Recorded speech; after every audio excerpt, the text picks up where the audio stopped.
Well, hello ladies and gentlemen, we are back in Crusader Kings 2.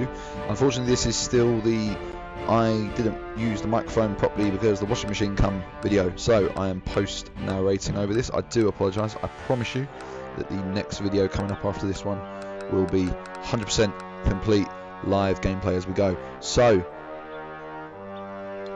what are we doing now? Well, we are battling the Norcross people because we have said, hey, that's our land. We managed to get a successful fabrication of the claim through. So at the moment we are currently trying to invade this land and this territory. So at the moment I'm just trying to stop from it because the dog is climbing up to me because she wants to be loved. Unfortunately I've got to be very, very careful because, like a fool, I haven't got a battery for my laptop, even though I've owned it now for over a year and a half, and I never bothered to buy one. When I bought a laptop, it was cheaper without the battery, quite a lot cheaper, so I just bought it as it was. Anyway, so what I'm doing at the moment is I've got my nice big chunk of guys on Norcross at the moment, so they're doing a siege on that at the moment, and I'm moving all my guys to this area here in the middle. You can see me directing them there. I can't probably see the name of it on my screen, so I'm moving these guys all down towards there. The reason why I'm moving them into there is because I'm trying to keep these other two armies away, so I don't want them coming near me, because I worry if I put all of my eggs in one basket these guys will try raiding. So this number here should be enough to sufficiently keep them scared and away from messing with me, because I am a rightful and just ruler. I must have to try and play this game one time without any form of fabrication, lying or scheming. I might try playing it as an honest ruler. Maybe one of the future ones. One of the future guys we play as, we will play as someone who's trying to make amends for the crimes of his family previously. It may get to the point where we get the dynastic stain attached to us. So what that is, that's if your family's done, or a member of your family's done some really horrible stuff, you get tarnished with it. Which is one of the worries I had about committing suicide, whether my family would be tainted forever with the threat of suicide on them. But it seems like this is going quite well for us so far. This battle's raging on, and we will obviously come out successful and glorious because I am an amazing military leader. But yeah, the combat in Crusader Kings 2 is a bit of a strange one. It's something I've never fully been able to get a grips with. A lot of people have said to me, I don't even need to worry about the combat, you know, combat's not a big part of this game. But I've played games before where I've gone, you know what, I just want to try slaughtering people. So what I've done is I've used one of the cheat things and given myself like 500 gold, or no, 5,000 gold to start with, raised a huge army and gone, right, I'm going to go crush some guys. But I've noticed when I've been doing that against the computer, they have actually taken me on, even though I've had sometimes double the size of them, because I didn't realise how to properly strategize a bit too much. But I'm finding with this game, with using a small amount of armies, I have to be a lot more careful, so I am trying to strategize. And I've read things on the forums about, you know, you want to try to keep some units moving around to keep the computer off from following you around all the time. And the dogs are barking because the wife and the sister have just come back, so there is a plethora of estrogen walking into the flat at the moment. So yeah, we're just checking out this siege of Norcross. It's going quite well. I think we took over Norcross. Yes, now we're on the siege of Rish Hall, so we are just trying to conquer that at the moment. And as this is going on at the moment, I've recently just uploaded the parts 1, part 2, part 3 and part 4, and part 1's doing really well at the moment actually. I've got a lot of good people watching it. Unfortunately not too much for part 2. We need to get some more of the guys need to click over and keep watching the rest of the series, because this is going to get better as time goes on. So here, finally it has come. He's got a poisonous stake and we're finally going to kill the wife. The wife will finally die and we will be free to marry someone else who loves us. So let's hope that this will succeed, this plan. It's nothing then worse than in Crusader Kings 2 than when you try to kill your wife and she finds out you tried to kill her, because everyone hates you for that. You get really badly stained with that one. I think the next area, I think we're going to go try conquering. I think we're going to try and do it legitimately, and we'll try to do it with some bloodlines and family, etc. But we will notice as the game goes on, like we start getting more claims on different parts of land because of family relations, etc. So yeah, Norcross is going on quite well. What about the siege of Robhall, I should say.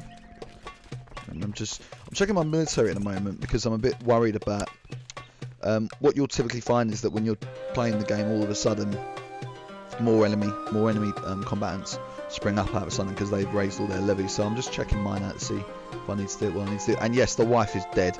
The wife is dead, ladies and gentlemen. I've finally, after all this time, we have finally gotten rid of her. There she is. She's got the skull next to it. She's deceased. No one knows that we've done it, and we are free to marry someone else at last. So, straight thing I want to do after my wife's died. And oh, apologies. First thing I want to do after my wife's died, and I've conquering another area through fabricated means, I want to marry straight away. So who are we going to marry? There's not really much going on at the moment. I keep seeing these guys come up, but I realise that they just own a castle in one of my lands, so I'm not really too interested in them. But someone will come up, and it is her. There she is, Marjorie, Lady of the Reach. Her husband's dead. She never ended up actually marrying Joffrey as in the show, so we are getting you, love. And the great thing about it as well is that she is lustful, so hopefully we'll get loads of kids going out of the way.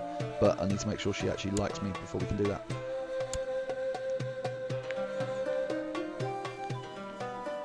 So will Paramount accepts. The only thing is, I'm technically marrying my niece, and I'm not sure if that's, well, I'm not sure if that's one legal. Well, no, we know it's legal because it is, but I'm not really sure if it's morally acceptable and if it's going to result in any form of, I don't know, weird children. Because is it an incestual relationship? I don't know. Can you legally marry your niece?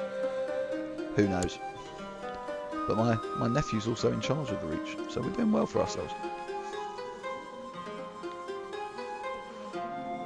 If I'm correct, I think it was one of our sisters was married to him, or married to his father. I can't remember. That's the problem. It's the thing about this game. Not only do you learn a lot about, if you play Crusader Kings 2, the regular version, you learn a lot about history and how it works. And I mean, I didn't have a clue what a counter duke and all that kind of stuff is before. I thought I knew something about medieval history. Apparently I didn't. I mean, I realise now, and I admit it, the only thing I really knew about was 1066 and the Normandy invasion. Everything else was just a bit of a weird blur. But yeah, you learn a lot playing Crusader Kings 2, a lot about the history of the time, and also as well, it's kind of helping me remember all about family and relationships. So kind of you start learning about, you've got to start paying attention to your second cousins, your nieces, your brothers, father-in-laws, daughters, and things like that. So what we're doing about here at the moment, just debating about calling, because now we've got a tie with Manderford there, which is a really great strategic positioning, especially in this war, about whether or not we should call him to arms. If we call him to arms, he could flank around and get rid of these guys. But I think I decided against it. I think we've got about 5,000 guys there, and he's only got about 2,000, 3,000. I can't see it properly at the moment, but we should easily be able to take these lot on, no problem whatsoever in this conquest. So just carrying on, debating. So I've got my wife. I'm going to give her an honorary title because I'm trying to get her to love me and sleep with me. Now, I gave her the designated regent title, which should increase her liking of me by 20, but it didn't actually seem to do that, which was quite worrying. I thought she would have been down with being designated regent, but I suppose because she's my wife, she's probably like, no, I should be the designated regent regardless of anything else. So in the end, I had to resort to how all good husbands try to get their wives to sleep with them. I ended up bribing her and sent her a gift, because I'm not a fool.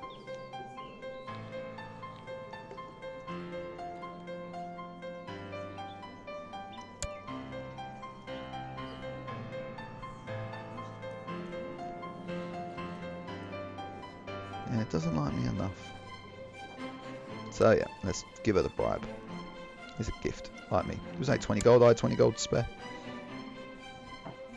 Could have used that to build some sort of private farm to feed the peasants, or contribute it towards building a farm to feed the peasants, but nope, I want my wife to like me.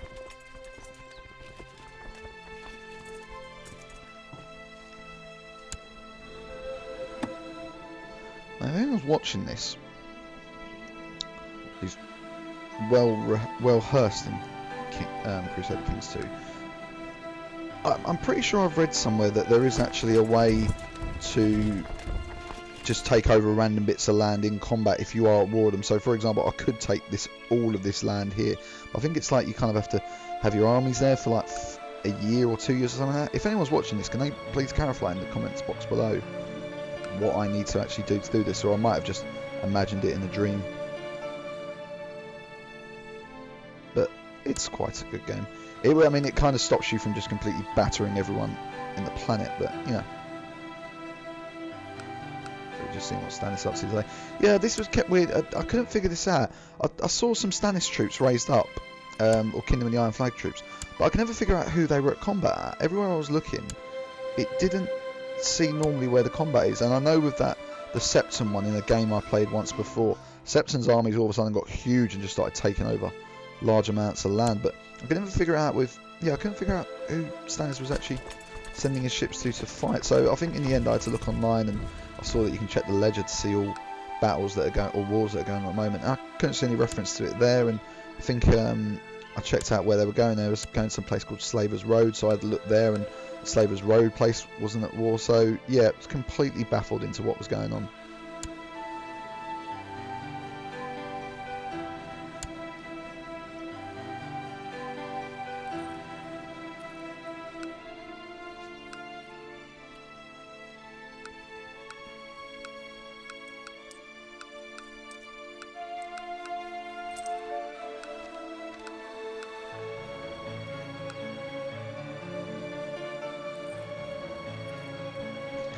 So yeah, we're just finishing up these guys at the moment. Yeah, just couldn't figure out who he's supposed to be. I think as well when I checked the ledger, it didn't actually say. It says the battles that are going on, but it doesn't say sort of the people who are taking part in the battles.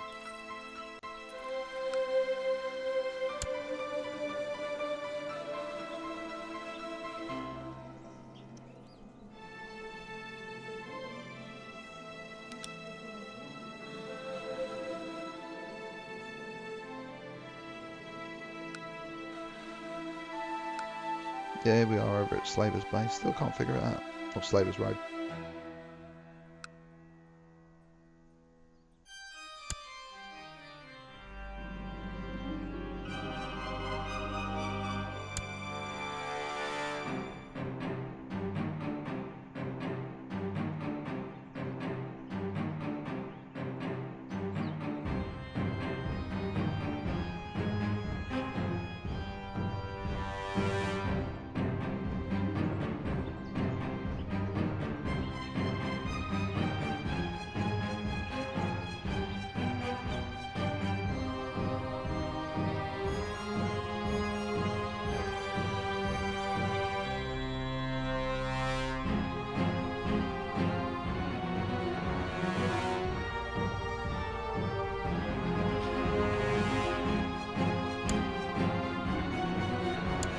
Yep, just teaching my daughter. Unfortunately, I think she's going to trusting trait, which won't be beneficial long term around for her.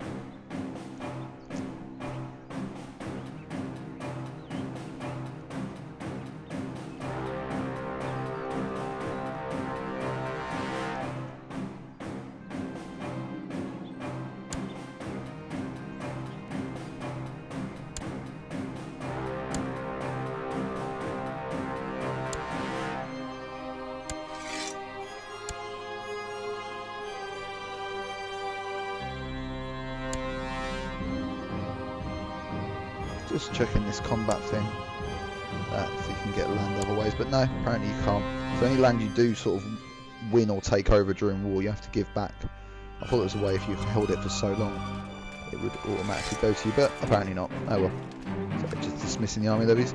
So very, very good been a good couple of months for us. We've killed our first wife, got married to Marjorie, and took over her land. So there we go. You can see the expansion of the High Lordship of Old Town at the moment. It's getting bigger. These next 2 parts will be ours. We've got to keep pressing it, making up them claims and taking over that land. And then we will conquer all. So I'm definitely going to get a bit more friendly with my Lord Paramounts, because I want to get some more land as and when it pops up. Maybe he'll like me enough to give me out some land, maybe he won't. Might need to become a founder.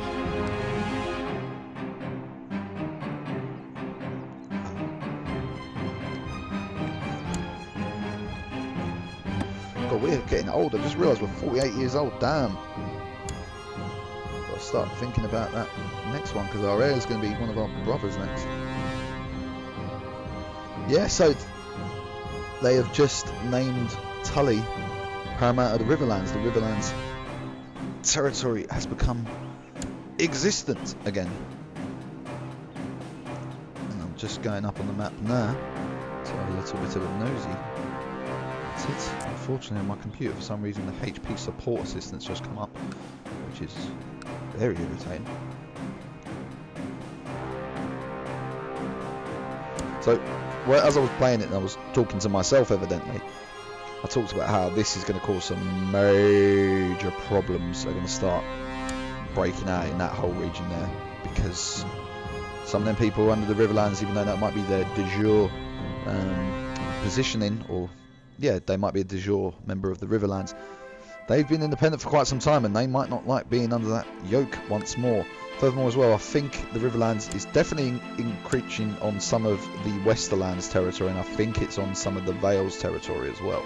So there is going to be a lot of conflict that's going to start spouting off pretty soon, and the Reach just stays how it is. There's just this big blob of green just reaching over, doing our own thing. Same with Dawn as well. I know, you know what, I've played a fair few games of this, and I mean, I put in about 78 hours I think in the Game of Thrones mod in total, and nothing ever happens in Dawn. Dawn just always stays the same. Stormlands, oh, that always turns into just a weird little place where everyone's breaking up and murdering each other. Westerlands, I mean, it's always kind of the same areas start kicking off. It's always the east of the Westerlands, and you know, as you come into the Vale and the Riverlands, etc., they always do it. And in the north as well, there's always a couple of High Lords who get on their high horses and decide, yeah, we don't want this anymore. And of course the Iron Islands, just they want to be the Islands. They're just going to do some crazy stuff every now and then and just start invading everyone because they like being dicks. They like cutting off dicks as well, as we all know from watching the show.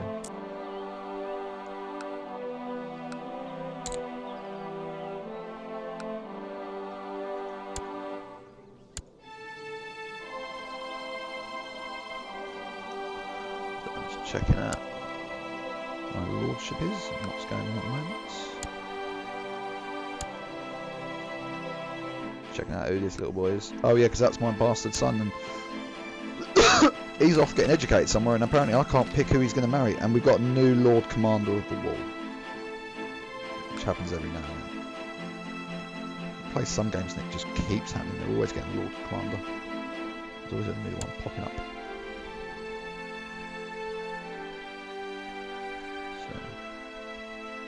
What else are we going for at the moment? Just going to switch off HP thing coming up. Check out Stan is still trying to figure out where they're fighting and who they're at war with. But yeah, just could not figure it out at all in the slightest what was actually going on.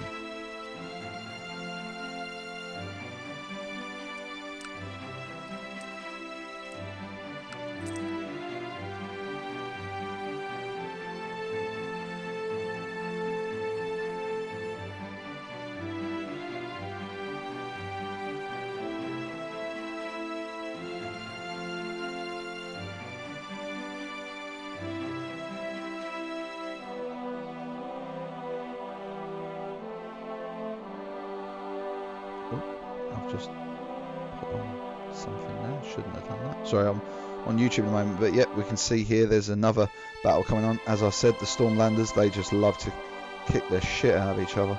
It's just something they really enjoy doing. I don't know why. They just love it.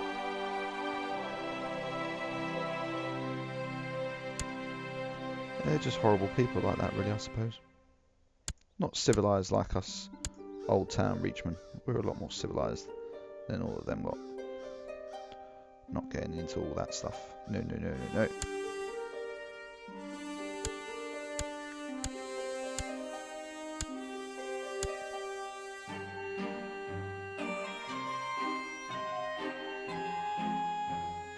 Yeah, here I am going through the ledger trying to figure out who's at war and why are they at war? What's actually going on here?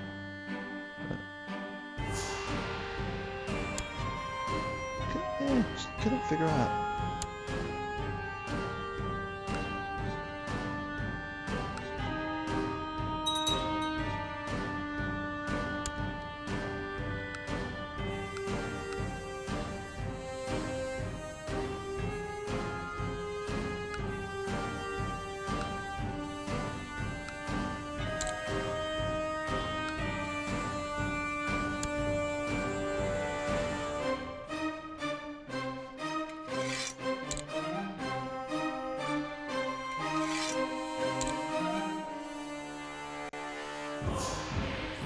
Gotta say, I know the music does get a bit repetitive after a while, but I absolutely love this music.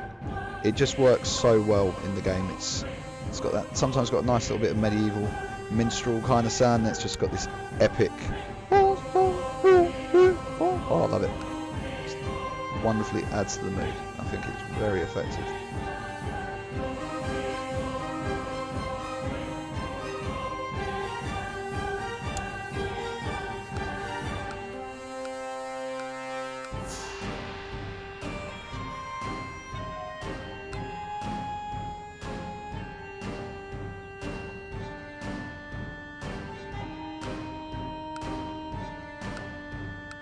Yeah, and as ever, the Westerlanders there at war, as I predicted, starting to kick off. But this time it's between the Veld and the Westerlanders, so that's going to be a really big couple of battles we've got going on there. They will be just knocking each other.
Loras. Loras Willis. Who the hell is Loras? Someone called Loras somewhere.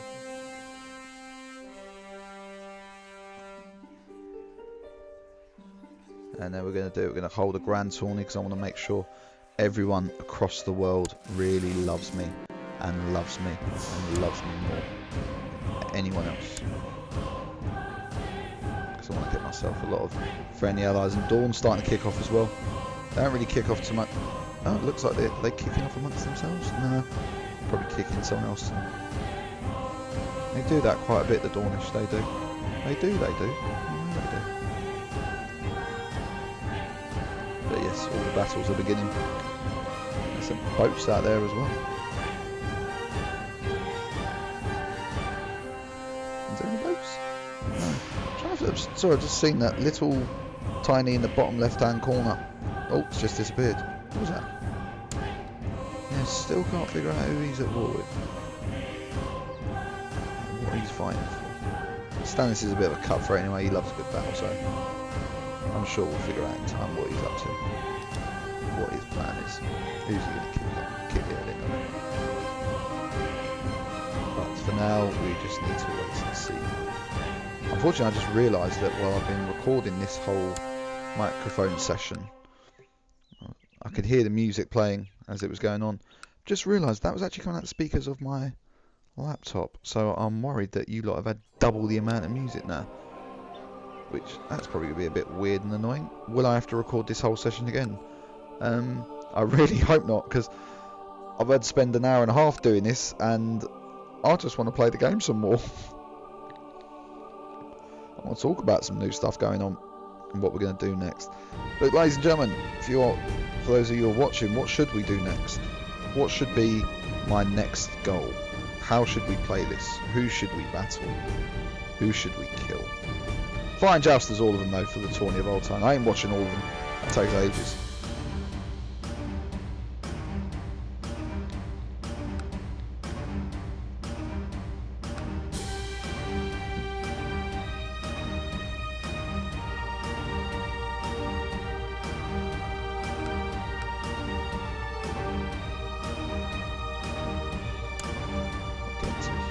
Conflicts in this.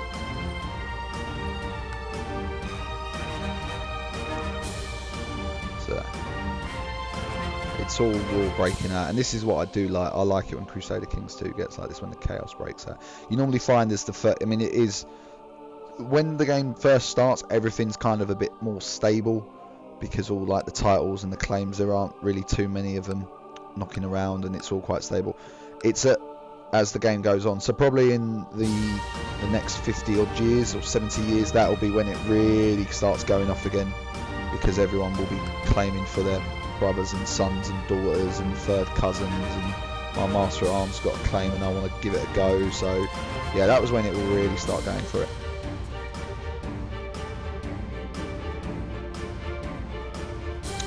Tourney's going on. Unfortunately, I don't think we can, even though we're a knight, I don't think we can take part in this tourney. I think we're a bit too old for it. It won't allow us in, which is a shame.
Tourney's going well. Everyone loves me. Everyone loves me. They all love me. Well, not love me, but they marginally like me a bit better. A new daughter's been born into the family name, so the dynasty will live on. We're a fluent breed, we are, and we will do well.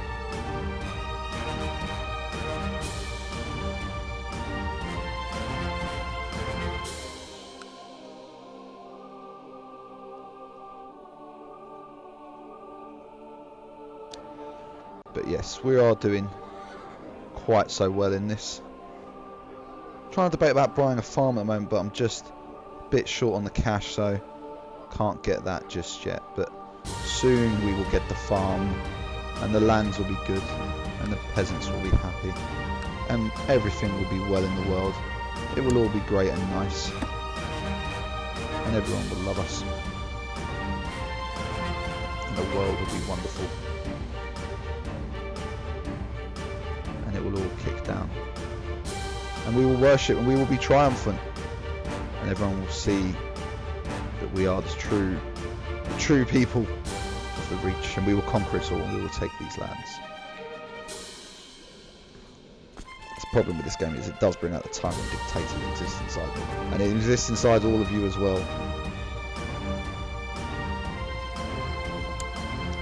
People think I do worry sometimes that people see games like Grand Theft Auto and think, oh, that's really controversial. No. You ain't seen what you can get up to in Crusader Kings 2. This is where the real stuff goes on. In what other game can I have an affair with my grandson's wife, which I have done before, and then I denounced the child as well because I just felt like being a dick.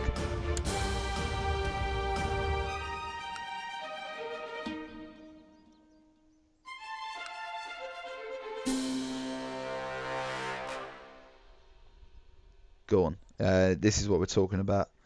Vale versus the Westerlands. This is 13,000 plus 10,000 against 10,000 men fighting the Vale. I don't understand why the Westerlands went out this far, because the land that they were arguing about was right over by them, but they decided to take the fight to them, which is a really silly idea because the Westerlands terrain is the Vale terrain is absolutely horrible. I mean, it is disgusting.